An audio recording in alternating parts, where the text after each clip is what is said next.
What's up, guys? How long will it take Chris to break me Dylan, this episode? your shoe's untied. Always. Look, everybody, if his possible. shoe's untied. Delaney, look. How embarrassing. That's both of them. I'm just trying to live free in Christ. Well, you're going to trip in Christ.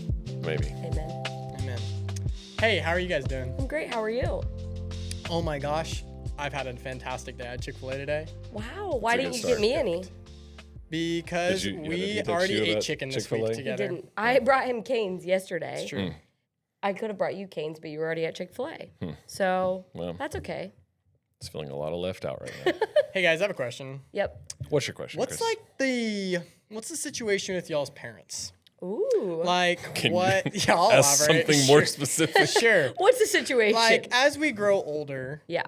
we have different relationships that change as we age with our parents. That's fair. As we leave the home, we go into new environments. Yeah. What's that look like for y'all right now as you are in your 30s, stepping into your 30s and our 20s? Is this just like a roast to prove Yeah. everyone that you're the young one? First with my singleness, No, and but now he with did- my No, age. I He did didn't clarify say our that. ages. Okay, well, Dylan, That's a good as the question. elder of the group, Yeah. why don't you Oh, lead us that's off? great. Man, that is, for one, I would say this is a great thing just to be aware of. I don't think I thought about that at all as I moved Really? into my 20s. It's like, when you get married, you're going to leave and cleave, right? But what does that mean? That's a great question. Yeah, it's a totally different dynamic because my parents now they got grandkids that they're wanting to spend time with, but also their parents are aging and they got all There's sorts of dynamics there too, responsibilities yeah. across the board. Yeah. So it's definitely a situation where now being married for a while, having 3 kids, Rachel and I have learned over time, we were not good at this to begin with, but have had to learn, we got to prioritize our 5 people in our household. And we got to do what's best for us. And sometimes that means we miss out on things with Right. extended family. We can't be at everything anymore. Our parents don't live in town here. Yeah. We're right in the middle of both of them. So it's a totally different thing. Mm-hmm. Realizing that my priorities have to change at some point. Yeah. It can't be like it always was growing Yeah. up. I was just curious. Like, I want to talk about boundaries today. Yeah. Ooh, boundaries. Like, I think I didn't really think about boundaries with like my relationships.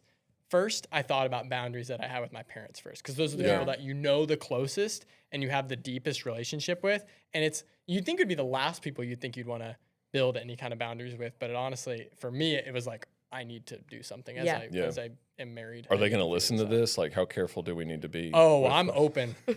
Paul, Diana, I hope you're listening. Paul and Diana, I'm we're just here. kidding. No, but I think the word boundaries is really intimidating Mm-hmm. because as Christians, it's like, are we allowed to have those? Or do we need to be loving to everybody to the point where we have Yeah. no boundaries? Do we need to accept everything with our parents, with our friends, and relationships? So it's an intimidating topic. Yeah. But what do you think?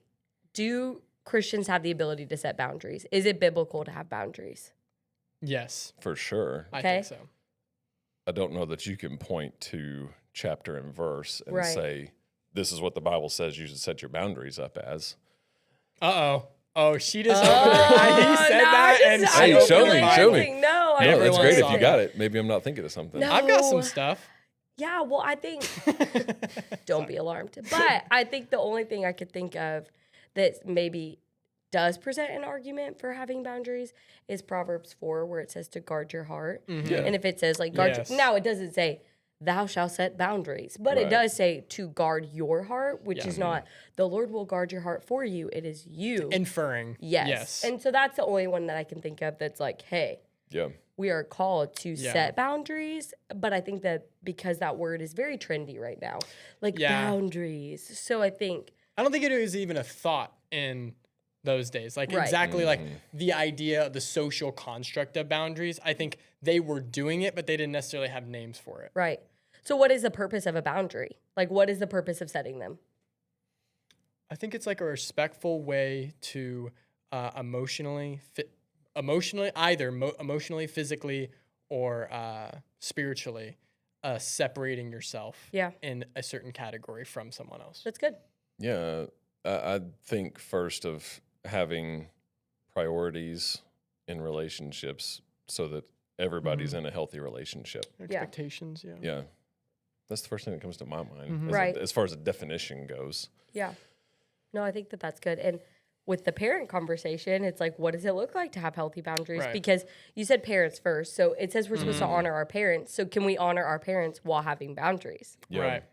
Yeah. When you move into your 20s, whether you're in college or you're going into the workforce or whatever, there's this in our American 21st century culture, Yeah. once you're 18, you're what we would call an adult. Right. So both parties, I mean, golly, at some point you'd hope there'd be some kind of conversation, maybe even. But you got to be willing to let your child start to make some of their own decisions, even if you don't. That's not what you would do. Right. But you, as the young adult, man, you got to step up and not just let them make all your decisions for Right. you anymore either. The situation that comes to mind for me is some young adults we've had here at the church who were in college, are really feeling God calling them to overseas missions, Yeah. and that process doesn't necessarily have to take a long time. And they were in a wrestling process for a while, trying to decide, should we drop out of school in order to Right. pursue this? That's hard for a parent Yeah. to be like, sure. yes, you should drop out of college because your parents want you to be safe. They love you. And I kept trying to remind those guys, like, your parents love you. For sure. They have some resistance to this because they love you and they want you to have a good life. Right. And it's harder for your parents when they're not feeling that specific call that you have. That's a really on your great life. example. I didn't think about like positive boundaries like that parents would set for kids. Like Yeah. that's I would say biblical. The Lord puts things in front of us so that we don't stumble over them. Like he wants us to live strong biblical lives with Jesus. And so he's going to, if we're following him, there are things that we're not going to be engaging in, like sure. drugs, alcohol. Like, so if we're following him, those are the boundaries, I would say, that keep us in line with him. Yeah. So that I would say that there's a case to be made that God makes boundaries for us. Yeah. even. And I think that a boundary with our parents, especially, is are you listening to your parents to guide you or God to guide you first? And that's one of the hardest adjustments that happens in your young adult years is you're being given the opportunity to make big decisions. Like, what am I going to do with my life? Where am I going to go to school? Who am I going to date? And what can happen really easily is we're like, the number one voice in my life is my parents. And that is great to have a good relationship with your parents and want to listen to your parents' wisdom. Right. But if you're doing that above listening to what God has for you, it gets really difficult. And I remember when I was in college and trying to figure out my career, I'd be like, Mom and Dad, what do you think I should do with my life? And it got to a point where that wasn't a very healthy boundary because I was seeking for them to take the place of God in my life. And I had to realize, like, when I was a senior in college, I was like, wait a second. Yeah. I have been making every decision through the lens of what my parents see more than I'm Been seeking there. God. Yeah. And it's really easy to do that because you trust your parents, you love your parents, or maybe even if you have a strained relationship with your parents, you still want their approval. But a boundary for me was recognizing just because I honor and love somebody in my life doesn't mean I should listen to them more than I listen to what God has Yeah. for me. Literally what we were just talking about a couple weeks ago. Like, who are Yeah. you listening to? Who are the circles that you're like? How much are you allowing them to speak into your lives versus like how much you're letting God speak into your life? That's a boundary by itself. Yeah. I also had something from Matthew 12. Like, you think about Jesus. Like, if we're gonna talk about boundaries, I think bringing up Jesus is an important Probably a Great good idea. call. puzzle. Yeah. You think about Jesus, and there are times when conflict is necessary and conflict isn't necessary. Yeah. I think there was a point for there was a reason that Jesus was in the circles with the Pharisees in order to have an altercation with them, to Right. have a, for lack of a better word, healthy conflict, like going back and forth. Like, he models how we're supposed to speak to those types of people. And then there are situations where Jesus isn't in a conflict and he's just telling parables and speaking truth to people. Yeah. And then that was his assignment that day. He didn't put himself with the Pharisees that day. You'd think I should go to the religious leaders every single time and tell them exactly what we should be doing. And that way everyone knows it and we're in the right spot. Instead, to me, Jesus builds a boundary with the Pharisees. Like, I'm not going to spend time with them today. Right. I'm going to care for the people that are around me that I know need me in this time. And I know the Lord's drawing me to them. Yeah. And I'm not going to be spending that time conflicting with the Pharisees. That's Like, good. I would say that is a level of a boundary. I don't know how you guys feel about that. I mean, I love that. It is making me think of the moment where Jesus has spent the whole previous day healing, and the disciples come to him the next morning. They're like, "Hey man, we look like the crowd has Yeah. gathered. They're ready They're for ready you." for Oh you. yeah. So I love that. maybe opposite end of the spectrum Uh-huh. of not Exactly. the Pharisees, but No, yeah. your friends, your peers, saying, "Hey, this is what we need to go do," Mm-hmm. and Jesus in that moment still chooses to listen to The Father. God the Father Mm-hmm. instead. And he says, "No, we're moving on to the next town." That's cool. He doesn't listen to anybody's voice over what God is telling him to do. Yeah. And a boundary, like Jesus is a great example of boundaries because he's the Son of God, but still had to have boundaries with people. And like you said, going off the idea of the Pharisees, not everybody had unlimited access to Jesus. Like he's literally the Son of God. Like he is The only one. the only one. Yeah. And he didn't give everybody unlimited access to him. Even in the disciples, he had his disciples, but there were and three. He pulled away. And he went Right. to the wilderness. He wasn't around the disciples anymore. Right. He didn't want them there. Yep. That's a boundary. Yeah, and it That's a says boundary. he went alone to pray. Like he had spaces where it was just him with God. Yeah. And then even with the disciples, he has his big group of 12, but he only took 3 with him to see the transfiguration. And so it's this Right. idea of even when he's walking through the crowds, not everybody has unlimited access to him. And I see that as Christians, sometimes we think, okay, to be loving to everybody, we have to give all of our capacity. We have to always be available. We have to always like invite people into our lives. But there's a difference between being welcoming and careless with who has access to our lives and our hearts and our minds and influence on us. Because you read through the Proverbs, it's like, don't walk with fools, walk with the wise. I had that. The companion of fools. Suffer Wow. harm. So that's a boundary. Yeah. People ask all the time, like, if I love people, don't they have to be in every moment of my life? No. Oh. A boundary should be, if people don't lead you towards the Lord, a boundary should be, okay, what amount of time could they have access to me that's healthy but keeps me still walking with the Yeah. Lord? I think clip that. Clip that. That is the I think Got that it. is the I'll do that. Clip that. question. I'll Clip. clip it. If you're in a relationship with someone, say that again. I'm scared. You Don't got it. remember what I said. But no, but like Yeah. not having unlimited access. Like a boundary as believers is that we need to have a healthy range of which people have access to our hearts and Right. minds. Because if I'm hanging out with you guys and you're like, oh, here's an encouragement from the Lord, that's going to fill me up. But if I go hang out with a group of non-believers, which Jesus did, he didn't do that every day and every moment Exactly. though, because that's not healthy. Yeah. That's not healthy for them. Yeah, and you can only be close friends with so many people. Uh-oh. You can't. I mean, you just can't try to. Controversy. Is that a You hot gotta be take? friends with everybody. Uh, No, I'm just kidding. No, you can't. Your circle of people who you're seeking advice from, who you're trusting to actually guide you, that needs to be small. Yeah. You don't need to have 15 people that you're running every decision through. That's not. You're just going to spend your time talking to people rather than actually making a decision. Right. Yeah. Let's put a boundary around. I got my 3, 4, 5 people who are my trusted people that I go to, that I know are going to speak truth to me, that I know can actually help me in this, Yeah. whatever the situation may be. I had this quote. Lisa Turkhurst wrote this book called Good Boundaries and Goodbyes because she was talking about title. complex relationships, people in our life, how we know how to set boundaries. But she said this. She said, God calls us to obey him. God does not call us to obey every wish and whim of other people. God calls us to love other people. God does not call us to demand that they love us back and make every need that we have met by them. So it's this idea of just like how much are you inviting people into your life and how much are you relying on them instead of God, and how much are you trying to bend your life to their will versus the will of God with our parents, with our friends. A boundary is if we have people in our life that aren't pushing us in the right direction, or even good people who have more access to us than God, that's not having healthy boundaries. That's just being like careless with our time and our mind. Yeah. So, heavy hitter. Uh-oh. How do we build boundaries as Christians when someone hurts us? Ooh. So right now we're talking about people that we're cool with and we need to have our own personal space. And those are boundaries. What happens when you hurt me over and over and over again and I'm continuing to forgive you and that shouldn't stop? But how do I build my boundaries up so I'm not hurt by you anymore? Yeah. How do we biblically handle that?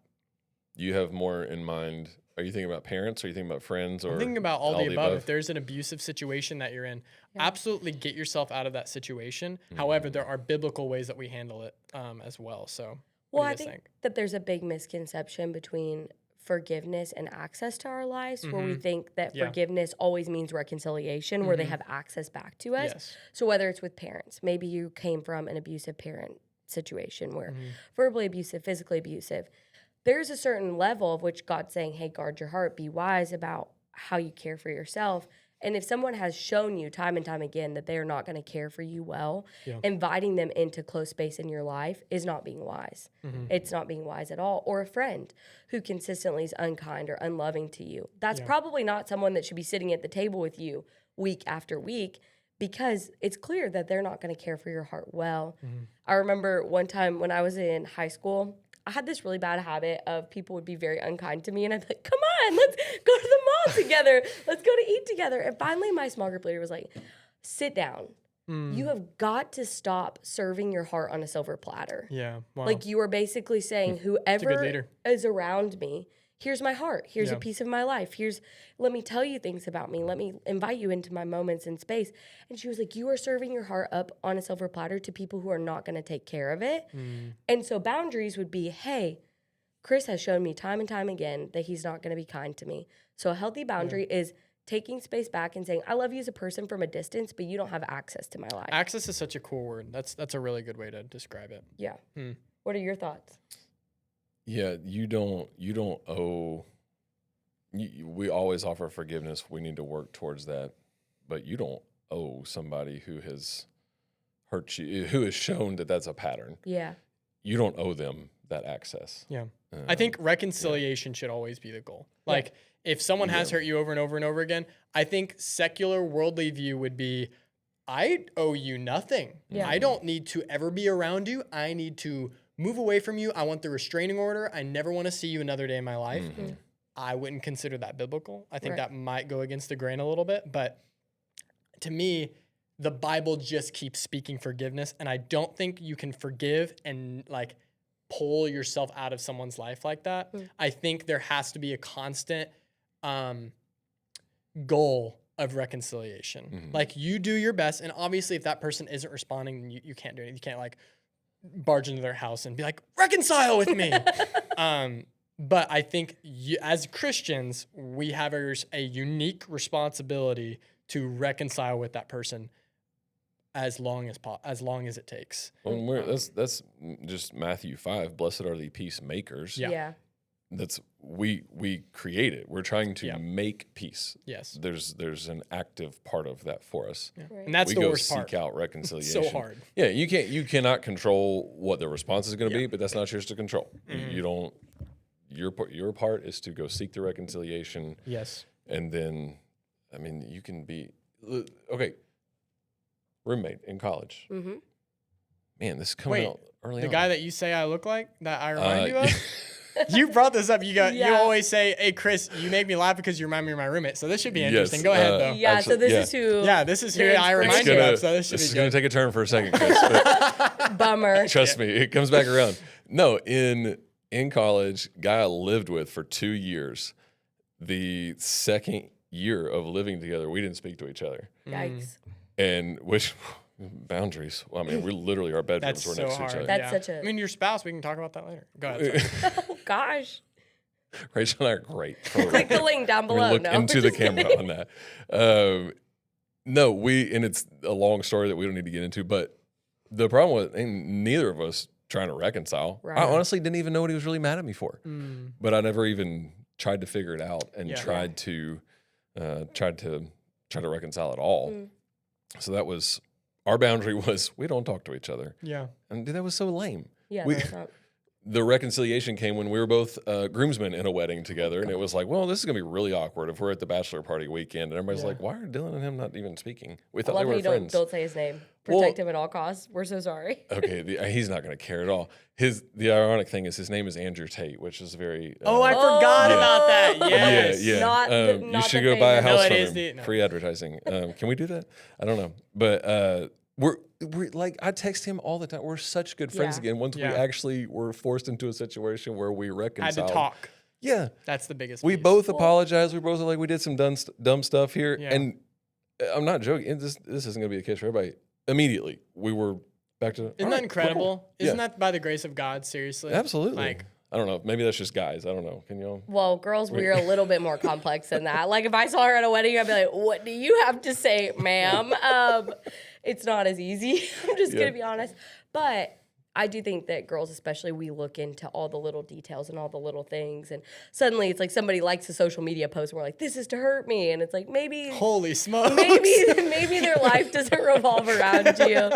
There's a chance they weren't thinking about The you. girls understand. Girls understand. But She viewed my Yeah. Instagram story. Jana Claire's over there. She gets Yeah, it. someone in the back. She understands. Hoot and holler. But I think a thing that this is kind of controversial because people don't like to talk about it, but boundaries with each other can be a conversation just like reconciliation. Yes. Like if I have a friendship that it's not very healthy right now, it would be good to sit down and be like, hey, this relationship is not going well. Right. We need to have a conversation. Just like with parents, I sat down with a girl yesterday and had a conversation about, hey, it's time to talk to your parents about some boundaries. Because basically, like, there's just this idea of, okay, my parents did this, they said it, but they're my parents, so I can't tell them that it hurts my feelings, or I Right. can't tell them that it's like putting a strain on my relationship with the Lord. But it's like, no, you can. There have been stages in my life where I've had to talk to my parents and be like, hey, I need you to trust me in this. Or, hey, I need you to trust that when I go take this job in ministry, that it's for the Lord's glory. Trust Yeah. me. But I've had friendship things too, where it's like with roommates. Hey, a boundary of mine is at a certain point, like, I can't talk bad about these people or whatever your boundary is. Or, hey, we live together and you keep bringing your boyfriend here late at night and I'm not comfortable with that. So here's a boundary of mine. But it's a conversation. Right. Just being upfront, because when you don't vocalize it, it's an expectation that they're expected to follow, but they have no idea it exists. Yeah. It's like, hey, in my brain, I've said that Dylan can't do this, but until I tell Dylan, he has no idea. Yeah, that's not so fair. A boundary is really healthy, and it's going to work better for both of you if you're like, hey, here's some boundaries I think we need to set. And this- communicating them. Yes. So- What's your rule on like amount of time before you feel like it's necessary to have a conversation? Do you kind of have like an unsaid rule? Yeah, like not Delaney. that it's like anything in the Bible. Give us but, the like, rule. Give us the rule. Well, if you turn to First Opinions, no, Right. just kidding. But First I- opinions? Is that what yeah, you I said? made it up. That was It's a funny. joke. Opinions. That's cool. Hilarious. I'll be here all week. Bum, bum, bum, bum. But, okay, I got to get back on track. Sorry, you distracted me. So, boundaries, I think if you're in a relationship, whether it's with parents, friends, a spouse, like whatever it is, it says, like, don't let the sun go down on your anger in the Bible. And so Yikes. when you start feeling Yikes. that there's tension, I think we would love to hear, wait a week on it. I really do think the most biblical thing is if you're like, hey, my friend, she is constantly saying negative things to me. And it really messes with my mental health Yeah. because, you know, we're called to lift each other up. Scripture says that. So it's not honoring the Lord. So it's a boundary that needs to be set. So I need to, when I identify that, and if it is a repetitive pattern, not wait weeks upon weeks upon weeks, because that's not God honoring. No. But the boundary should be, hey, I have noticed that there's been this repetitive theme of you talking negatively. And I just think you need to see it. And I would love to set a boundary that that's just not something that's healthy for our friendship. So it's not delaying or waiting for the quote unquote perfect moment, because there's Yeah, never there's a perfect never moment. a perfect moment. Clip That's that. just it's just an excuse to not have a Yeah. hard conversation. And boundaries are a hard conversation. In work, you have to set boundaries with your boss. Like, Yep. hey, you can't text me after work. Yep. You don't do that. Brian. But like, Never. imagine if we did have Stop to have texting me that. after work, bro. But boundaries, and obviously this is a big conversation, but what's healthy for you as a believer? That's a boundary. For a, not what's convenient for you, but healthy for you in your walk with Christ Yes. and walk with others. You got a rule? Yeah, what's your rule? Well, I mean, Is I it think you just Delaney's changed, rule now? I Yeah, think it is boom. because you just changed my mind. You just threw scripture at me, and I, I need to hate read the when Bible. that happens.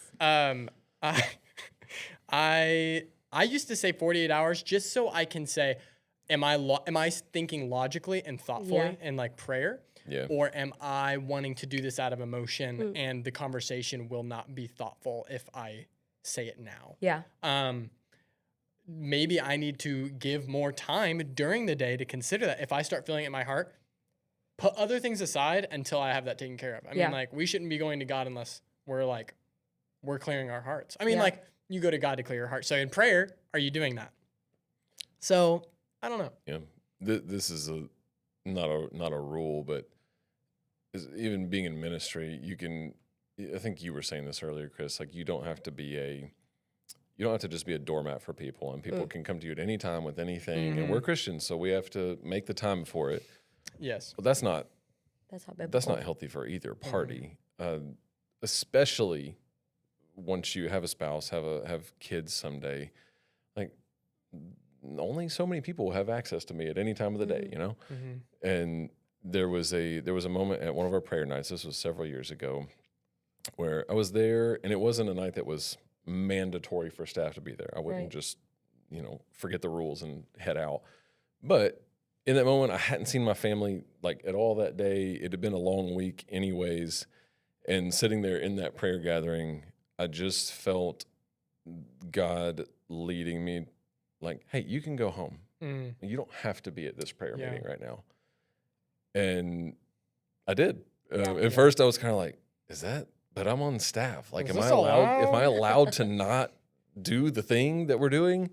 And it wasn't a mandatory thing. So I was like, okay. Hey, find permission I'm from gonna go God. home. I mean, we were just saying that. Yeah. If God's Yeah. telling you to do something, do not make rationalizations. I promise it won't help. Yeah. Yeah. And boundaries are, once again, what helps you walk well with the Lord, not just like, I don't want to do this. Because it would be different if you're like, I'm supposed to be here. I don't want to do it. But it's Right. like you said, it was, hey, God was making it clear family was a priority in that moment. And it wasn't something you had to be at. So you made the choice to go spend time with your family. That's great. Yeah, God's not calling you to go home and scroll on TikTok. I just want to get that out there. Right. I tried that last week, and Brian did not appreciate it.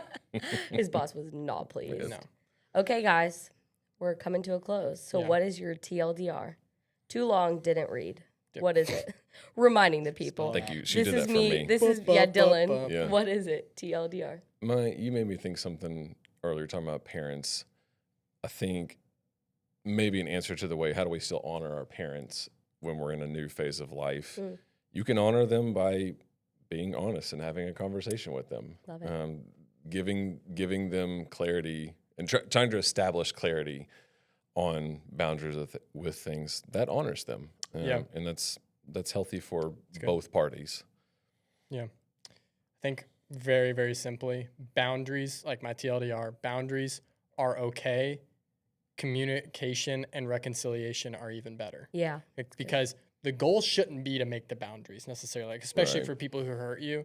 Like, the goal shouldn't be to make the boundaries. The goal should be to find peace. A boundary is a tool for healthy relationships. It's not That's the it. end in and of itself. Reconciliation Boom. is what we're here for, and it's what we're in the business of doing, and it's what separates us from everybody else. Yeah. Done. I would say boundaries are a tool, like you said, to help us better walk with the Lord. What are the things in your life, people in your life, access to your life that's not healthy? But also, boundaries are best received when you have an honest conversation. Yeah. Because people can't read your mind. And if you set a boundary and don't communicate it, you're setting the other person up to fail. Yeah. Boom. That is true. Well, see you later. All right. See you guys. Tie your shoes, Dylan.